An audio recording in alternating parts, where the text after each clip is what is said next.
அண்மை செய்திகளை பார்த்து வருகிறோம். முன்னாள் அமைச்சர் எம்.ஆர். விஜயபாஸ்கரின் சகோதரரின் முன்ஜாமீன் மனுவானது தள்ளுபடி செய்யப்பட்டிருக்கிறது. முன்னாள் அமைச்சர் எம்.ஆர். விஜயபாஸ்கரின் சகோதரரின் முன்ஜாமீன் மனுவானது தள்ளுபடி செய்யப்பட்டிருக்கக்கூடிய அண்மை செய்திகளை திரையில் பார்த்து வருகிறோம்.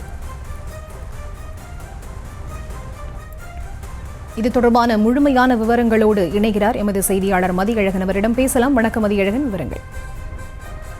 கரூர் மாவட்டம் தோரணக்கல்பட்டி மற்றும் குன்னப்பட்டியில் தனக்கு சொந்தமான 100 கோடி ரூபாய் மதிப்பிலான 22 ஏக்கர் நிலத்தை முன்னாள் அமைச்சர் எம்.ஆர். விஜயபாஸ்கர் மற்றும் அவரது ஆதரவாளர்கள் தனது மனைவி மற்றும் மகளை மிரட்டி மோசடியாக பத்திரப்பதிவு செய்துள்ளதாக கூறி வாங்கல் குப்பிச்சிபாளையத்தை சேர்ந்த பிரகாஷ் என்பவர் கரூர் காவல் நிலையம் மற்றும் எஸ்பி அலுவலகத்தில் புகார் அளித்திருந்தார். இது தொடர்பாக எம்.ஆர். விஜயபாஸ்கர், அவரது சகோதரர் எம்.ஆர். சேகர் உள்ளிட்ட 7 பேர் மீது வழக்கு பதிவு செய்யப்பட்டு இந்த வழக்கு சிபிசிஐடிக்கு மாற்றப்பட்டது. இந்த வழக்கில் கைது செய்யப்பட்டு பின்னர் ஜாமீனில் எம்.ஆர். விஜயபாஸ்கர் விடுவிக்கப்பட்டிருக்கிறார். இந்த நிலையில் இந்த வழக்கில் தனக்கு முன்ஜாமீன் கோரி எம்.ஆர். சேகர் சென்னை உயர்நீதிமன்றத்தில் மனு தாக்கல் செய்திருந்தார். அந்த மனு விசாரித்த சென்னை உயர்நீதிமன்றம் இடைக்காலமாக அவருக்கு ஜாமீன், அதாவது அவரை கைது செய்யக்கூடாது என்று காவல்துறைக்கு உத்தரவிட்டிருந்தது. பின்னர் இந்த வழக்கில் வாத பிரதிவாதங்கள் எல்லாம் நடந்த பின்னர் இன்றைய தினம் இந்த வழக்கில் நீதிபதி ஜி ஜெயச்சந்திரன் உத்தரவு பிறப்பித்திருக்கிறார். அதில் எம்.ஆர்.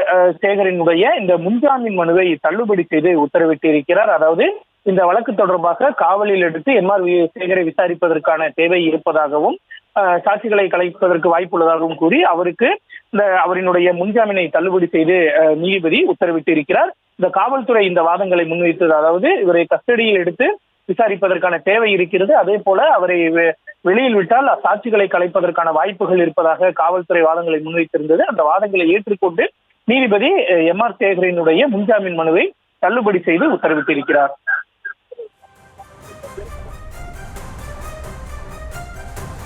விவரங்களுக்கு நன்றி மதியழகன்.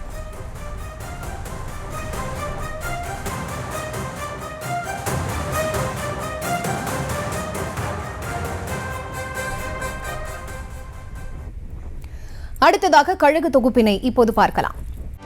செய்திகளை உடனுக்குடனும் துல்லியமாகவும் தெரிந்து கொள்ள சப்ஸ்கிரைப் பண்ணுங்க.